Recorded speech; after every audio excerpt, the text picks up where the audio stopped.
Сыктывдинский район стал пилотным по развитию сельхозпотребкооперации. Реализация проекта началась в прошлом году. В Вильгарте и Часово заработали 2 кооператива. Как организовать закупку излишков молока, мяса и овощей у населения, жители района обсудили на встрече с главой Коми во время его рабочего визита в муниципалитет с просьбой оказать содействие. В этом к нему обратился глава крестьянско-фермерского хозяйства Евгений Шибалин. Предприниматель отметил, в муниципалитете много личных подсобных хозяйств. Министерство сельского хозяйства и потребительского рынка решает эту задачу.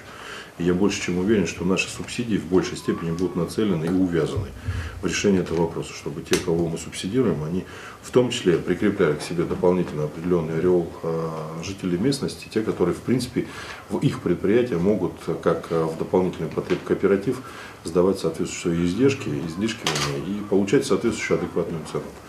Вот эту работу мы проводим. Поэтому здесь сейчас эта работа начата, пока Сыктывдинский район мы выбрали пилотным, эту работу мы закончим. Мы ее проведем, и я думаю, что в течение 2018 года уже будет совершенно другая картина. Главный вопрос в цене продукции. Очевидно, что предпринимателям невыгодно сначала собрать тонну молока, а потом продать его по закупочной цене, пояснил глава. В ближайшее время теме будет посвящено отдельное совещание. Заметим, в этом году объем господдержки сельхозпотребкооперации увеличен с 1,5 миллиона до 5. Гранты предоставляются в соотношении 60% бюджетные средства, 40% собственные. О поддержке направления накануне говорил в своем послании Федеральному собранию президент России Владимир Путин.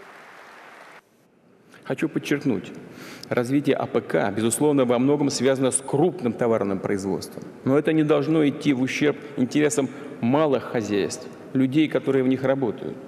Мы должны поддержать семейные предприятия, фермеров.